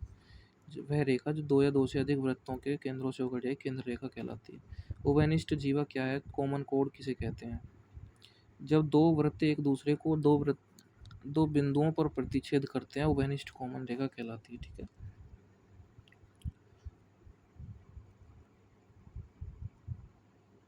तो उन बिंदुओं से होकर जाने वाली रेखा खंड को उन वृत्तों के उभयनिष्ठ कॉमन कोड कहते हैं, ठीक है, उभयनिष्ठ जीवा कहते हैं। देखो, जीवा किसे कहते हैं? जीवा किसे कहते हैं ये समझ लो पहले। जीवा हमने बताया, ठीक है, जीवा हमने क्या बताया? ऐसे कोई लाइन है, ये जीवा है, ठीक है। अब मैं कहूँ कि ये जो वृत्त है, ठीक है, दो वृत्त मान लिए जो एक दूसरे से क्या है, इस तरह से दो बिंदुओं पर प्रतिच्छेद कर रहे हैं, दो बिंदुओं पर क्या कर रहे हैं, प्रतिच्छेद कर रहे हैं। अभी इस वाले की क्या है, ये जीवा मान ली, ठीक है, और इस वाले की भी यही जीवा है, तो ये क्या है, ये इस वाले की भी जीवा है और इस वाले की, ये क्या है, कॉमन ओवेनिस्ट हो गई ना, कॉमन जीवा हो गई, ठीक है। जीवा इसी को तो कहते हैं, कोई लाइन इस तरह से है, ठीक है, दो बिंदुओं पर मिल रही है, वृत्त के दो बिंदुओं पर मिल रही है, विभिन्न बिंदुओं पर, वृत्त के दो विभिन्न बिंदुओं पर मिल रही है, उसे क्या कहते हैं, जीवा कहते हैं। वृत्त के किन्हीं दो बिंदुओं को मिलाने वाले रेखाखंड को क्या कहते हैं, जीवा। यही तो बात हो रही थी अभी, ठीक है। अब इसका सोल्व करना है, इसको कैसे सोल्व करेंगे इसको देख लेंगे। 48 प्लस 8 गुना देखो मैंने क्या बताया था, बोर्ड मास बात बताई थी मैंने, ठीक है। ब्रैकेट होगा तो ब्रैकेट सोल्व करेंगे, ऑफ का मतलब का होता है, ठीक है, इसको सोल्व करेंगे। डिवाइड करेंगे, डिवाइड होगा तो मल्टीप्लाई करेंगे पहले, ठीक है, मल्टीप्लाई होगा तो ऐड करेंगे, उसके बाद करेंगे माइनस, ठीक है।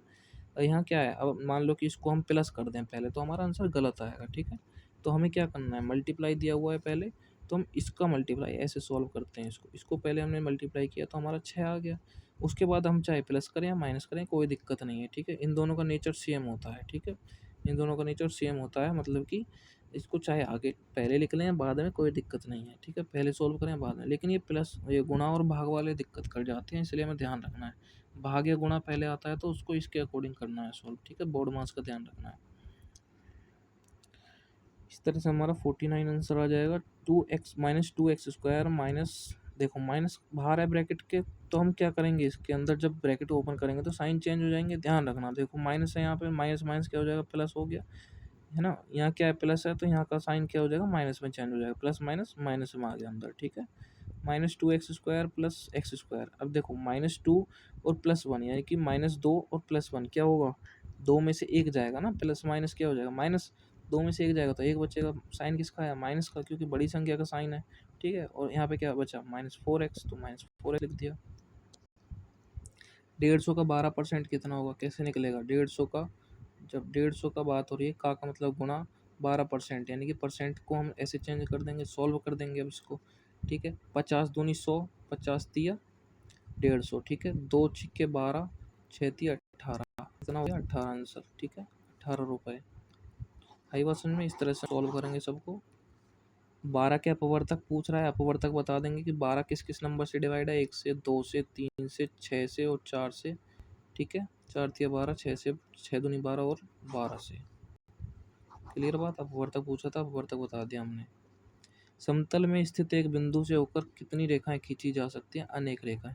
मान लो ये समतल है हमारा, ठीक है, इसमें हमने बिंदु रख दिया, अब इसमें कितनी रेखाएं खींची जा सकती हैं इस पॉइंट से होके, कितनी भी खींच लो भाई, बहुत अनेकों रेखाएं खींच सकते हैं ना, कोई गिनती नहीं है, ठीक है, अनेकों रेखाएं, इस कॉन्सेप्ट को समझना है।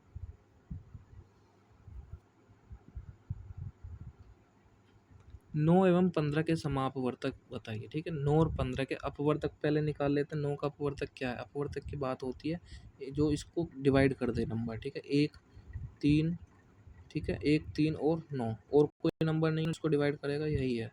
15 की बात हो रही है, 15 का देखते हैं, 1 3 5 और 15, ठीक है, और कुछ नहीं है। अब इसमें से समापवर्तक पूछ रहा है, समान कौन है भाई, समान निकाल लो, 1 और 3, ठीक है। ये क्या हो गए हमारे, 1 और 3 क्या है, समापवर्तक। इतना आसानी से हम समझ लेंगे कि सर आपने समझा दिया, अच्छी बात है, ठीक है। अब हम क्या करेंगे, देखो -8 गुणा +75 गुणा 0। अब इसमें कन्फ्यूज नहीं होना है, ठीक है, प्लस का साइन लगा हुआ है, कोई दिक्कत नहीं है इससे, ठीक है। क्या करेंगे हम देखो इसमें देखते हैं, इसकी मल्टीप्लाई गुणा हो रही है इससे, ठीक है, ब्रैकेट का प्लस, इसको कन्फ्यूज नहीं होना है, प्लस मानो या ना मानो, ठीक है, ये प्लस ही रहेगा, ठीक है। और जब गुणा किसी जीरो से होती है, ठीक है, उसका आंसर हमारा जीरो हो जाता है। देखो जीरो से इसमें मल्टीप्लाई करी तो हमारा जीरो हो गया, जीरो से इसमें मल्टीप्लाई करी तो जीरो हो गया। जीरो कैसी संख्या है, ना प्लस है ना माइनस है, ठीक है। माइनस, जब माइनस की भी मल्टीप्लाई जीरो से करते हैं तो वो जीरो ही हो जाता है, यानी कि कोई उसका वो नहीं रहता, ठीक है, कोई चार्ज नहीं रहता उसका। X plus y plus z, ठीक है, माइनस बाहर है, साइन चेंज कर देंगे, कितना आसान है, इसको सॉल्व करेंगे, ठीक है।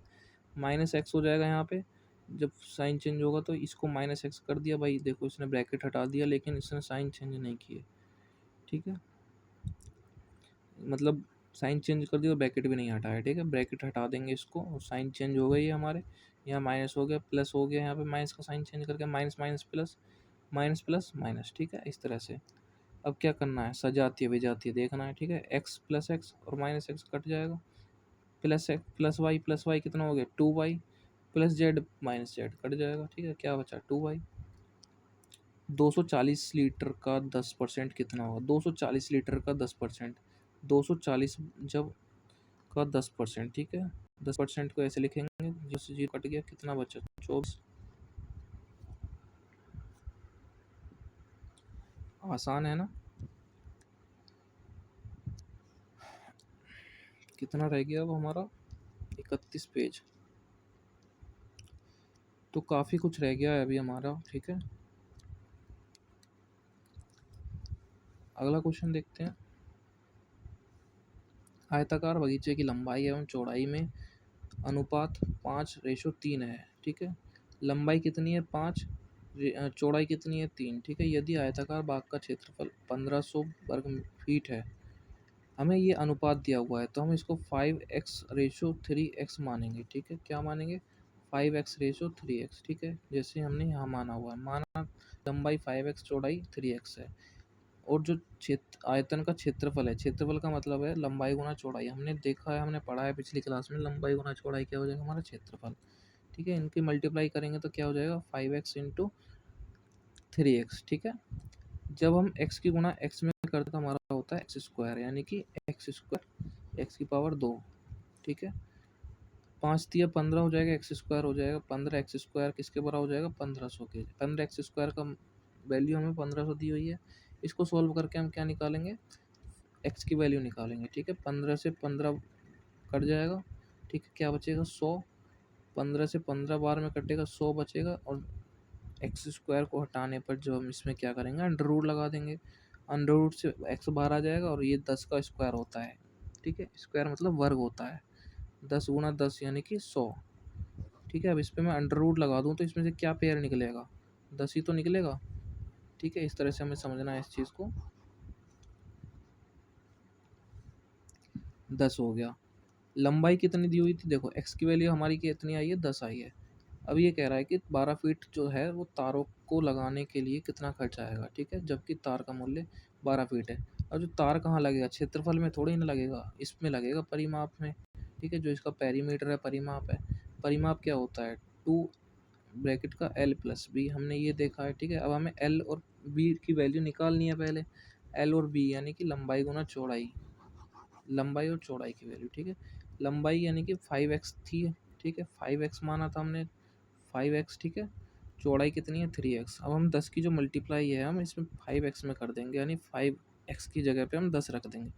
5×10 कितना हो गया 50, 3×10 कितना हो गया 30। आई बात समझ में। अब क्या करना है हमें, लंबाई आ गई 50, चौड़ाई आ गई 30, ठीक है। अब इसके परिमाप में l प्लस बी, ठीक है, l और 50 प्लस 30, ठीक है, कितना हो गया ये 80। 80 गुना 2 और 2 16, ठीक है। अब ये क्या आया हमारा 160 परिमाप आया है, कितना आया है 160 परिमाप, ठीक है। ये कितना है आयत का परिमाप 160, खर्च कितना, लंबाई की दर कितनी है, ठीक है। ये कह रहा है 12 रुपये फीट है, कितना है 12 रुपये फीट है।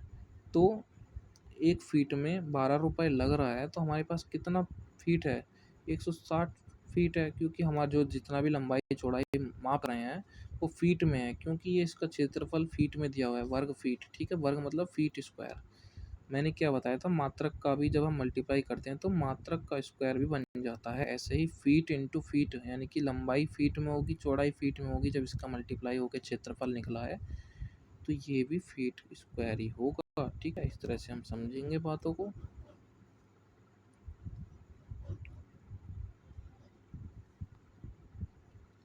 और फिर क्या करेंगे, 160 जब 1 फीट का है तो, सॉरी 12 रुपये 1 फीट का है, तो 160 कितने रुपए, 160 का फीट का कितना होगा, 12 की मल्टीप्लाई इसमें कर देंगे, हमारा आ जाएगा 1920, ठीक है।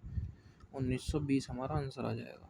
इसको रिपीट करना, देखो देखने से कुछ फ़ायदा नहीं है, इसको खुद से भी ट्राई करना, ठीक है।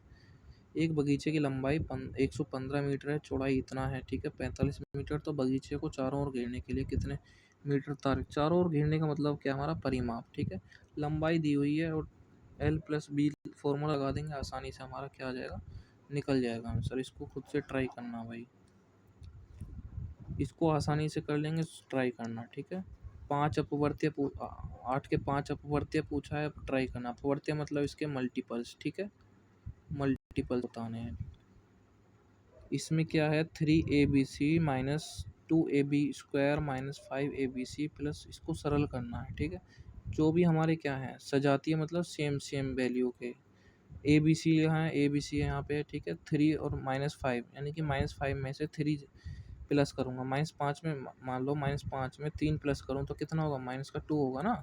बड़ी संख्या का साइन आएगा, प्लस माइनस क्या हो जाएगा, -2, ठीक है। तो -2 आया और ए बी सी ऐसे ही एज इट इज़ लिख दूंगा, -2 AB² प्लस 2 AB², ठीक है। 3 में से -2 होगा तो कितना होगा, 1 AB² बचेगा, ये हमारा आंसर आ जाएगा। इसको आगे पीछे कर दूंगा तो कोई दिक्कत नहीं है, इन्होंने आगे पीछे कर दिया। यहाँ पे क्या कर दिया इन्होंने, गलत कर दिया, यहाँ पे 2 लिख देना भाई, ठीक है। पेपर वाले पेपर तो सही बनाते होंगे, लेकिन ये कॉपी बुक वाले थोड़ा मिस्टेक कर देते हैं, थोड़ा कोई दिक्कत नहीं है, हो जाती है, इंसान है वो भी। तल पर स्थित किसी दो बिंदुओं से होकर जाने वाली कितनी रेखाएं खींची जा सकती हैं। कह रहा है तल पर स्थित किन्हीं दो बिंदुओं से होकर जाने वाली, मान लो एक पॉइंट ये है और एक पॉइंट ये है, अब इन दो बिंदुओं से होकर जाने वाली सिर्फ कितनी रेखाएं खींची जा सकती हैं, एक रेखा खींची जा सकती है, ठीक है। अगर एक बिंदु की बात होगी तो उस पर कई अनेक रेखाएं खींची जा सकती हैं, लेकिन इस पर एक रेखा खींची जा सकती है जो इन दो बिंदुओं से होकर जाएगी। इसको ऐसे सीधे, अब देखो कोई और बिंदु से तो नहीं आएगी, ऐसे टेढ़ी मेढ़ी होके तो ऐसे ऐसे तो नहीं जाएगी इस बिंदु से ऐसे घूम के, तो ये सीधी रेखा की बात कर रहा है, ठीक है। तो वो एक ही आंसर आएगा इसका, ठीक है, ध्यान रखना इस चीज़ को। किसी वृत्त के व्यास और त्रिज्या के संबंध को बताइए, ठीक है। जो वृत्त का व्यास होता है, वृत्त का व्यास हमारा सेंटर से होके जाता है, ये होती है हमारी त्रिज्या, ठीक है। ये होता है हमारा पूरा व्यास, ठीक है, त्रिज्या का 2 गुना, ठीक है। व्यास क्या होता है हमारा, व्यास बराबर 2 गुना ऑफ त्रिज्या, ठीक है, यानी कि त्रिज्या का 2 गुना।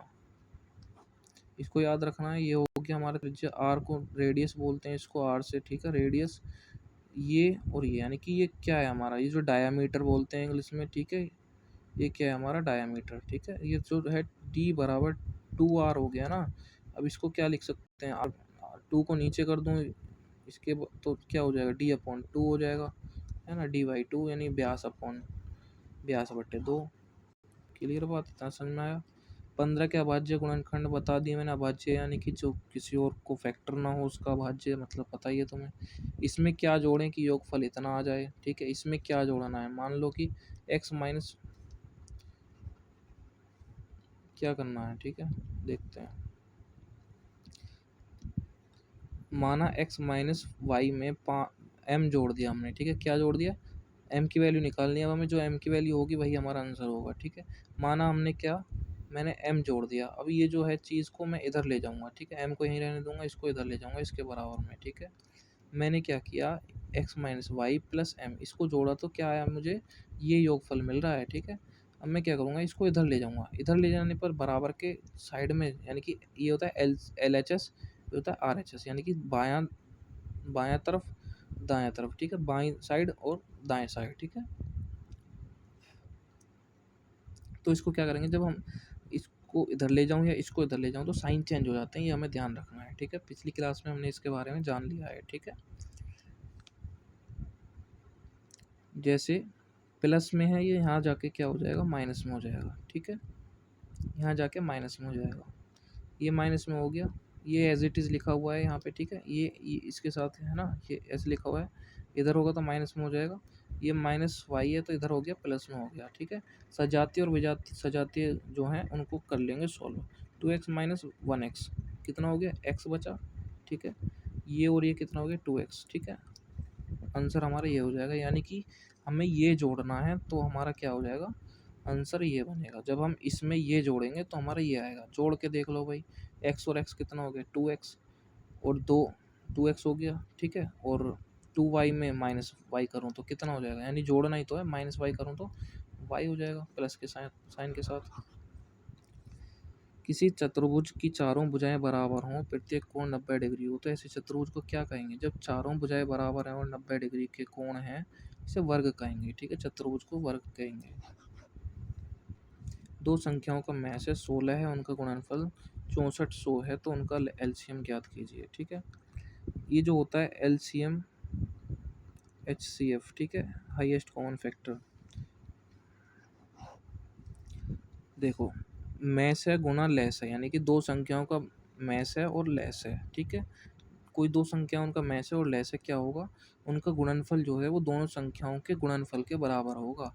ठीक है, मैस है हमें दिया हुआ है 16 और लेस है हमें निकालना है। ठीक है, गुणनफल हमें 6400 दिया हुआ है, इसको आसानी से सोल्व करेंगे। ठीक है, 16 चौका 64 और लेस है, देखो यहाँ गुना में है तो यहाँ जाके क्या हो जाएगा, भाग में हो जाएगा। इतना हमें सोल्व करना आना चाहिए। ठीक है, बेसिक है ये तो कैलकुलेशन। मैंने क्या बताया, जब हम बराबर के इधर साइड में जाते हैं तो मान लो यहाँ गुणा है, तो अब तुम जाके यहाँ पे क्या कर दो, गुणा कर दो, तो गलत हो जाएगा। यहाँ गुणा का साइन है तो यहाँ भाग में हो जाएगा। ठीक है, इतना में ध्यान रखना है। 400 हमारा आंसर आ जाएगा एलसीएम। 3 अंकों की सबसे बड़ी संख्या की उत्तरवर्ती लिखिए। ठीक है, उत्तरवर्ती और अनुवर्ती मैंने बताया था, इसके +1 कर देते हैं उसमें। ठीक है, 3 संख्याओं की सबसे बड़ी संख्या क्या होगी, 999 और +1 कर देंगे तो 1000 हो जाएगा। इसको प्रतिशत में बदलना है तो ये इस तरह से चेंज हो जाएगा, इसको देख लेना। ठीक है, 3 संख्याओं की सबसे छोटी प्राकृतिक संख्या लिखिए। जब 3 संख्याओं की छोटी संख्या होगी वो इस तरह से होगी। जब छोटी संख्या की बात करेगा तो इस तरह से हम लिखेंगे, यानी कि 1 0 0 0, यानी कि 0 जितनी मांगे उतनी हम 0 लगाएंगे। ठीक है, जितने अंकों की पूछेगा। और जो बड़ी संख्या पूछे तो उसमें 999 वाला करेंगे, हमें याद रखना है। ठीक है, कंफ्यूज नहीं होना है किसी चीज़ में। 35 सेंटीमीटर व्यास वाले वृत्त का परिमाप ज्ञात कीजिए। 35 सेंटीमीटर व्यास वाला परिमाप बताना है। ठीक है, व्यास कितना है, 35 सेंटीमीटर। व्यास का मतलब 35 बराबर 2r, यानी कि 2 गुना आर के है। ठीक है, त्रिज्या का 2 गुना क्या है, 35। अब मैं इसको क्या लिख सकता हूँ, ये परिमाप पूछ रहा है। परिमाप क्या होता है, 2πr। ठीक है, परिमाप क्या होता है हमारा, वृत्त का क्षेत्रफल क्या होता है, πr²। हमें याद रखना है, एरिया जिसे बोलते हैं। ठीक है, ये होता है हमारा एरिया। परिमाप क्या होता है, इसका बाउंड्री। ठीक है, बाउंड्री क्या होती है, परिमाप। ठीक है, या परिधि बोलते हैं इसको। ठीक है, इसको क्या होगा, 2πr। इसको कैसे सोल्व करेंगे, 2 गुना 22/7 लिख लेंगे। पाई की वैल्यू हमेशा 22/7 हमें लिखनी है। ठीक है, ध्यान रखना। और आर की वैल्यू हमें क्या दी हुई है, आर की वैल्यू, ये 2r की वैल्यू दी हुई है, 2r बराबर 35।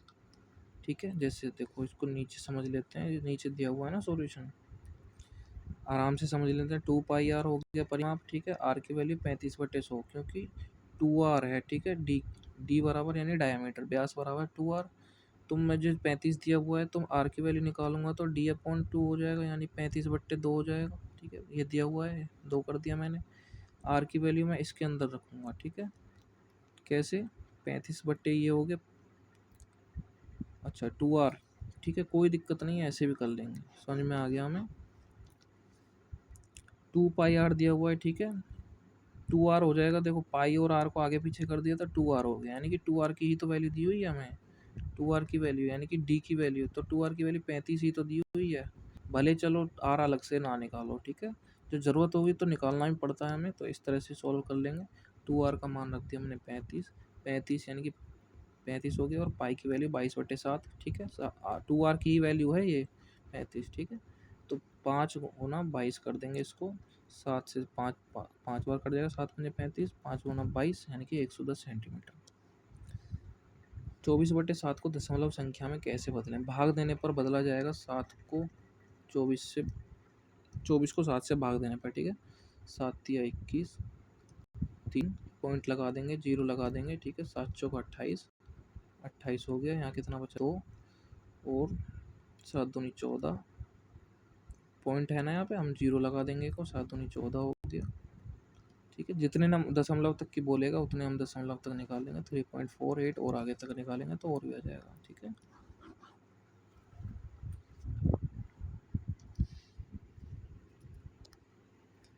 किसी तल पर स्थित एक रेखा में कितने बिंदु हो सकते हैं। किसी तल पर स्थित एक रेखा, कोई रेखा है, इस पर कितने बिंदु हो सकते हैं। अगर हम इसको ऐसे जूम करके देखें तो इसमें छोटे छोटे कई डॉट होंगे। ठीक है, तभी तो वो डॉट से मिलकर क्या बनती है, रेखा बनती है। तो असंख्य बिंदु हो सकते हैं, ठीक है। कौन सा अनुपात बड़ा है, कौन सा अनुपात बड़ा है, कैसे करना है। हम इसको एक तरीके से भी कर सकते हैं, दोनों के हर बराबर करके। जब हमारे पास ये नीचे दोनों कॉमन हो जाएंगे, यानी बराबर हो जाएंगे, तो हम आसानी से बता पाएंगे कौन सा बराबर है, ठीक है। तो मैं क्या करूँ, मैं देखता हूँ 8 तिया 24, ठीक है। एलसीएम क्या हो जाएगा, 8 और 3 का एलसीएम क्या हो जाएगा, 8 तिया 24, ठीक है। ये मल्टीप्लाई कर दिया मैंने, ठीक है। अब क्या करूँगा, मैंने यहाँ पे क्या किया, 8 से मल्टीप्लाई करी, यहाँ पे 3 में 8 से मल्टीप्लाई करी तो 24 हो गया, ठीक है। 8 तिया 24, ऊपर और नीचे दोनों में 8 से मल्टीप्लाई करूँगा इसमें, और इसमें 3 से मल्टीप्लाई करूँगा, ऊपर और नीचे 3 पंजे 15 और 8 तिया 24, ठीक है। ये दोनों बराबर हो जाएंगे, और इनमें से देख लेते हैं कि कौन सा बड़ा है। 16 बड़ा है, तो हमारा आंसर क्या होगा, ये बड़ा हो जाएगा, ठीक है।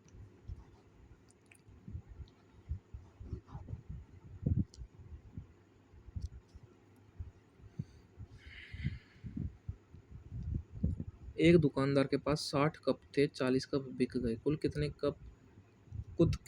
कितने प्रतिशत कप बिके, ठीक है। कुल 60 कितने थे, कुल कप 60 थे, बिके कितने, 40। कुल कितने प्रतिशत कप बिके, ठीक है। 40 जो है 60 का कितना परसेंट है वो बताना है, ठीक है। 40 60 का कितना परसेंट है वो बताना है हमें। तो 100 में से कितने बिके, 40, ठीक है। 100 कप में से 40 कप बिक गए,